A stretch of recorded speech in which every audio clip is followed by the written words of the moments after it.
आंध्र प्रदेश के एल्लुरु में एक केमिकल फैक्ट्री में धमाका हुआ, आग लगी और इस हादसे में 6 मजदूरों की मौत हो गई, जिनमें से 4 बिहार के नालंदा जिले के रहने वाले थे। बिहार के लोग बाहर काम करने जाते हैं, कहीं आग लगती है, कभी बॉयलर फटता है और लोगों की मौत हो जाती है। हम सब ने कई खबरें सुनी होंगी जिनमें ये बातें सामने आई हैं कि अगर 10 लोगों की मौत हुई है तो 50 से 80% मरने वाले बिहारी रहे हैं। बीते कुछ दिनों का ट्रैक रिकॉर्ड यही है। अब सवाल है कि क्या अन्य राज्यों से मजदूर वहां काम करने नहीं जाते हैं? क्या उन राज्यों के रहने वाले लोग वहां पर मजदूरी नहीं करते हैं? तो सब कुछ होता है, लेकिन किसी भी फैक्ट्री में अलग अलग इलाके होते हैं, डिवीजन होते हैं। वहां सुरक्षा के लिहाज से खतरों का अलग अलग स्तर होता है, खतरों की संभावनाओं का स्तर अलग अलग होता है। कुछ जगहों पर जानते हुए लापरवाही बरती जाती है कॉस्ट कटिंग के लिए, और उन इलाकों में ऐसे लोगों को रखा जाता है जिनके बड़े समूह ना हो, यूनियन ना हो, और सबसे बड़ी बात उस इलाके या राज्य के ना हो, क्योंकि लापरवाही बरती जाती है। ये बात किसी से छुपी नहीं है। और अगर हादसा होगा तो मजदूर उस इलाके के होंगे, तो जाहिर है विरोध प्रदर्शन होगा, कंपनी के कामकाज पर असर पड़ेगा, हड़ताल हो सकती है, कंपनी का नुकसान होगा। ऐसे में बाहरी और दूर राज्यों से आने वाले मजदूर ऐसी जगहों के टारगेट होते हैं और उनको ही उन इलाकों में रखने की कोशिश की जाती है। अब सवाल है कि बिहार के लोगों के साथ ऐसा क्यों होता है, क्यों ये टारगेट होते हैं? क्योंकि इनके यहाँ बीते 30 साल में जंगल राज और सुशासन रह चुका है। फैक्ट्रियां बंद हो गई हैं, सरकारें भूल चुकी हैं कि कभी बिहार भी व्यापार का केंद्र हुआ करता था, कभी यहाँ भी फैक्ट्रियां चलती थी। यहाँ के लोग बाहर नहीं जाते थे, अपना काम अपने इलाके में करते थे, परिवार चलाते थे, और कहीं बाहर जाकर के किसी के लिए सस्ते और मेहनती कामगार नहीं बनते थे, बल्कि काम के एवज में बराबर पैसा लिया करते थे और खतरों के खिलाड़ी नहीं बनाए जाते थे। लेकिन सुशासन बाबू और जानवर का चारा खा जाने वाले जननायक ने बिहार के लोगों को दूसरे राज्यों में खतरों का खिलाड़ी बनने पर मजबूर कर दिया है, और हमारे लिए उनकी मौत को महज एक और 2 कॉलम की खबर बना करके छोड़ दिया है। आइए एक नजर डालते हैं उस इतिहास पर जो 90 के दशक में दरभंगा की अशोक पेपर मिल से शुरू होकर के चीनी और जूट की फैक्ट्रियों से होते हुए भागलपुर की सिल्क सिटी तक पहुंचता है, जिसे होना स्वर्णिम चाहिए था, लेकिन नीतीश जी की होठों और लालू जी की भैंस की चमड़ी जितना काला हो चुका है। नमस्कार, मेरा नाम है अनुराग मिश्रा और आप देख रहे हैं जनता जंक्शन शो। वाली असी का एक शेर है, आरजू लेकर कोई घर से निकलते क्यों हो, पांव जलते हैं तो फिर आग पे चलते क्यों? क्यों जलते हो बिहार के मजदूरों आग पर?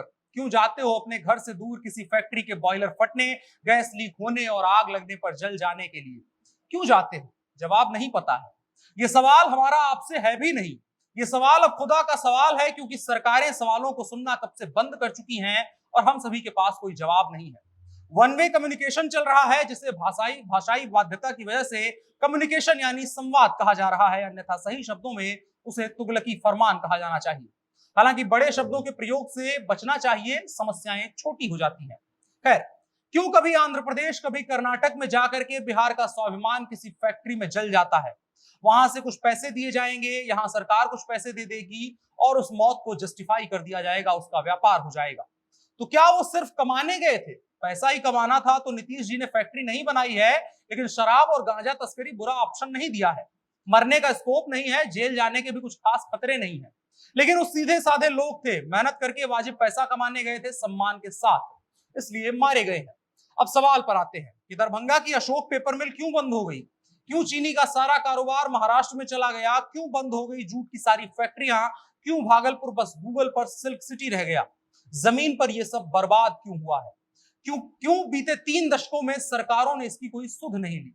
तो सरकारें चलाती हैं राजनीतिक पार्टियां, पार्टियां नेताओं से चलती हैं, नेता चलते हैं पैसे से। पैसा आता है रंगदारी से, शराब की अवैध तस्करी से, बंद फैक्ट्रियों के स्क्रैप के कारोबार से, जो एक तरीके से अवैध और अनैतिक है। एक माफिया ने यूपी छोड़कर झारखंड और बिहार में काम करने को लेकर कहा था कि उत्तर प्रदेश में कुछ नहीं है, मुझे 1000 करोड़ का कारोबार बिहार और झारखंड के स्क्रैप के कारोबार ने दिया है। मुझे ट्रोल ना किया जाए कि अरे भाई कुछ नया बताओ, तो माफ करिए, नया कुछ भी नहीं है, वही सब कुछ बता रहे हैं और वही सब कुछ बताया जा सकता है जो आपको बहुत पहले से पता है। बस बात यह है कि आपको हर बार याद दिलाना पड़ जाता है। आईएएस की फैक्ट्री बिहार और यहाँ के लोगों की याददाश्त तो तेज होगी ना। देश की आजादी से पहले बिहार में 33 चीनी मिलें हुआ करती थी, लेकिन आज 28 चीनी मिलों की बिल्डिंगें हैं। इनमें से सिर्फ 11 मिलें ऐसी हैं जो इस वक्त चालू हालत में हैं। इनमें से 10 मिलों का मालिकाना हक प्राइवेट कंपनियों के पास है। इस कहानी को देखने के बाद लगता है और मन करता है ये कहा जाए कि काले अंग्रेजों से बेहतर तो गोरे अंग्रेज ही रहे होंगे। और आज जो चल रहा है, उनका जो कंपनियां चीनी मिल चल रही हैं, उनका प्रमुख टारगेट चीनी नहीं बनाना है, उनका प्रमुख टारगेट इथेनॉल बनाना है। आज से पहले जब जब कंपनियों की खरीद फरोख्त हुई है तो बात यहीं आकर अक्सर अटका करती थी कि वो कंपनियां इथेनॉल बनाना चाहती थी, चीनी नहीं। 400 एकड़ में फैली अशोक पेपर मिल जहां अपार संभावनाएं थी, वो इन्वेस्टमेंट के अभाव में कभी चल ही नहीं सकी। रंगदारी वसूले जाने वाले बिहार में कोई इन्वेस्टमेंट क्यों करेगा? जनता जंक्शन ने 83 फैक्ट्रियों की स्टोरी कवर की है बीते कुछ वर्षों में। क्या मुख्यमंत्री जी को एक भी रिपोर्ट देखने की फुर्सत नहीं मिलती? वही मुख्यमंत्री जो कहते हैं कि मीडिया वाले लोग कुछ से कुछ बोलते रहते हैं, वही मुख्यमंत्री और वही प्रशासन अगर एक झूठी खबर चला दी जाए तो एफआईआर करके पूरे दफ्तर का बिस्तर गोल कर देंगे। उन लोगों को इन 83 रिपोर्टों में से एक देखने की फुर्सत नहीं मिलती। भागलपुर में कोई कंपनी इन्वेस्टमेंट करने आती भी है तो कई सालों तक सरकार जमीन नहीं दे पाती है। आपने सड़कें चलने लायक तो बनाई नहीं है, कंपनियों का माल ढोने वाले ट्रक कैसे चलेंगे वहां पर?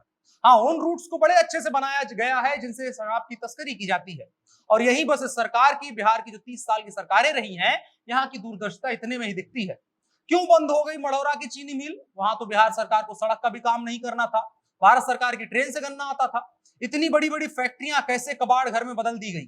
क्या इसलिए ताकि माफिया की कमाई चलती रहे और उसके कल पुर्जे खोल खोल करके बेचा जाए? नीतीश जी, कॉन्डोम बांटने से बिहार नहीं बदलेगा और ना ही पटना के फ्लाईओवर गिनवाने से बदलेगा और ना ही समाज सुधार यात्रा से बदलेगा। तनिक गंभीरता से सोचिए, नहीं तो बस काले होंठ लिए एक गंजेड़ी गांजा पी के चिलम दिया लहराए सुनते रहिएगा और किसी बाहर के राज्य में जलने वाले बिहारी मजदूरों का चीत्कार हजारों किलोमीटर दूर दबता रहेगा। और आईएएस निकालने के लिए गर्व करने वाले बिहारियों और उन तथाकथित देश के टॉप ब्रेन आईएएस अधिकारियों को जो बिहारी हैं गलती से, उनको सोचना चाहिए कि कैसे बदलेगा बिहार। और हाँ, चलते चलते बाबा साहब की बात कर लेनी चाहिए। आज उनकी जयंती है। शायद बिहार में कोई पॉलिटिकल पार्टी होगी जिसने अपने कार्यालय में बाबा साहब के नाम पर बहुत बड़ा कार्यक्रम ना किया हो। बाबा साहब को कभी आपने पढ़ा होगा? इन तमाम पॉलिटिकल पार्टियों का और जो अधिकतर समाजवाद की विचारधारा लेकर के चलती है, जो कहती है समाज में सबको समानता का अधिकार मिलना चाहिए, गरीबों को और ज्यादा मजबूती दी जानी चाहिए, क्या उनको याद भी है कि बाबा साहब क्या कहा करते थे? बाबा साहब समानता की बात किया करते थे, बाबा साहब सबको मौके देने की बात करते थे। बाबा साहब कहते थे कि गरीबों की अगर कोई मदद नहीं कर सकता है तो फिर वो किसी की मदद नहीं कर सकता है। वो कहते थे, मैं राजनीतिक सुख भोगने नहीं बल्कि नीचे दबे हुए अपने भाइयों का अधिकार दिलाने आया हूं। अधिकतर नेता इसको अपनी अगर चाहें तो फेसबुक की प्रोफाइल की जो कवर फोटो होती है उस पर लगा सकते हैं, बड़ा क्रांतिकारी फील आएगा। लेकिन जमीन पर इस क्रांति को कब उपजाया जाएगा और कब क्रांति के बीज बोए जाएंगे और कब क्रांति होगी, ये बहुत दूर की बात लगती है। बाकी आपकी राय क्या है कमेंट बॉक्स में बता सकते हैं, कार्यक्रम को साझा कर सकते हैं। बड़ी खबर में इतना ही, हम बढ़ चलते हैं कार्यक्रम के अगले हिस्से की तरफ, जो है इन शॉर्ट। पाकिस्तान के पूर्व प्रधानमंत्री इमरान खान की पूर्व पत्नी रेहम खान ने उन्हें तंज भरा सुझाव दिया है। रेहम ने कहा है कि पूर्व प्रधानमंत्री में हंसने की बहुत बढ़िया कला है, हंसाने की भी बहुत बढ़िया कला है। वो भारतीय टेलीविजन पर प्रसारित होने वाले कपिल शर्मा शो में शामिल होकर के नवजोत सिंह सिद्धू का स्थान ले सकते हैं। इमरान के विदेशी सरकार गिराने के विदेशी साजिश के आरोप पर हंसी उड़ाते हुए रेहम ने कहा कि इमरान खान को बॉलीवुड में काम ढूंढ लेना चाहिए। हास्य कलाकार होने के साथ साथ वो भावुक कलाकार भी हो सकते हैं। इसके अलावा एक और खबर दिल्ली से, गत वर्ष दिसंबर में राजधानी दिल्ली और हरिद्वार में आयोजित हुए हिंदू युवा वाहिनी के कार्यक्रम में किसी समुदाय के खिलाफ नफरत भरी बातें यानी हेट स्पीच की बातें नहीं की गई है। ये दिल्ली पुलिस ने सुप्रीम कोर्ट में दायर हलफनामे में बताया है। हलफनामे में कहा गया है कि दिल्ली में हुए एक कार्यक्रम के दौरान किसी भी समुदाय के खिलाफ कोई विशेष शब्द नहीं कहे गए थे। इसके अलावा एक और खबर, सिद्धार्थनाथ मंदिर में दर्शन करने जा रहे खरगोन जिले में रामनवमी के दिन हुए उपद्रव में घायल शिवम शुक्ला को 4 दिन बीत जाने के बाद भी होश नहीं आया है। शिवम घटना वाले दिन के बाद से इंदौर के एक निजी अस्पताल में जिंदगी और मौत की जंग लड़ रहे हैं। उसके सिर में गंभीर चोटें आई हैं, जिसके चलते उसे वेंटिलेटर पर रखा गया है। गंभीर चोट की वजह से सिर की कुछ हड्डियां टूटकर उसके दिमाग में चली गई थी, जिसका डॉक्टर्स ने ऑपरेशन किया है। उसकी बहन की शादी होने वाली थी, लेकिन उस तारीख को भी आगे बढ़ा दिया गया है। इसके अलावा एक और खबर, टेस्ला के फाउंडर एलन मस्क ने 3.2 लाख करोड़ रुपए में ट्विटर खरीदने का ऑफर दिया है। एलन मस्क ट्विटर के हर शेयर के बदले $54.20 के हिसाब से पेमेंट करने को तैयार हैं। 50 वर्षीय एलन मस्क ने US securities and exchange commission के साथ फाइलिंग में इस प्रस्ताव की जानकारी दी। इस ऐलान के बाद ट्विटर पर खास कोई फर्क पड़ा ना हो पड़ा, लेकिन उसके शेयर का दाम बढ़ गया। 3.10% बढ़ करके $45.85 पर बंद हुआ है। हालांकि अभी भी $10 से ज्यादा का फायदा एलन मस्क ट्विटर को देने की तैयारी करके बैठे हुए हैं। आज के इन शॉर्ट्स में इतना ही, अब बढ़ चलते हैं कार्यक्रम के अगले हिस्से की तरफ, जो है आज का कानून। सुप्रीम कोर्ट ने वक्फ नियम की कुछ धाराओं को संवैधानिक वैधता को चुनौती देने वाली याचिका पर विचार करने से इनकार कर दिया है। उनका कहना है कि ये प्रावधान वक्फ संपत्तियों को विशेष दर्जा देते हैं। न्यायमूर्ति डीवाई चंद्रचूड़ और न्यायमूर्ति सूर्यकांत की पीठ ने कहा कि वो संसद को एक नया कानून बनाने का निर्देश नहीं दे सकती है और कानून की संवैधानिकता को संक्षेप में चुनौती नहीं दी जा सकती है। पीठ ने याचिका दायर करने वाले अधिवक्ता अश्विनी कुमार उपाध्याय से पूछा कि उन पर अधिनियम का कैसे असर पड़ रहा है और क्या उनकी कोई संपत्ति कानून के तहत विनियोजित की गई है। पीठ ने कहा कि अपनी याचिका में आप कह रहे हैं कि संसद के संवैधानिक दायरे में आने वाले सभी ट्रस्टों के लिए एक समान कानून होना चाहिए, लेकिन हम संसद को निर्देश नहीं दे सकते हैं और कानून बनाने के लिए परमादेश जारी नहीं कर सकते हैं। न्यायमूर्ति सूर्यकांत ने कहा कि यह वास्तव में विधायिका के कामकाज में हस्तक्षेप के समान होगा। परमादेश का मतलब हुआ कि जो सुपीरियर होगा वही आदेश देगा, जबकि हिंदुस्तान में जो न्यायपालिका है वो सर्वोपरि नहीं है। आज के कानून के हिस्से में इतना ही। अब बढ़ चलते हैं कार्यक्रम के आखिरी हिस्से की तरफ, जो है नसीहत।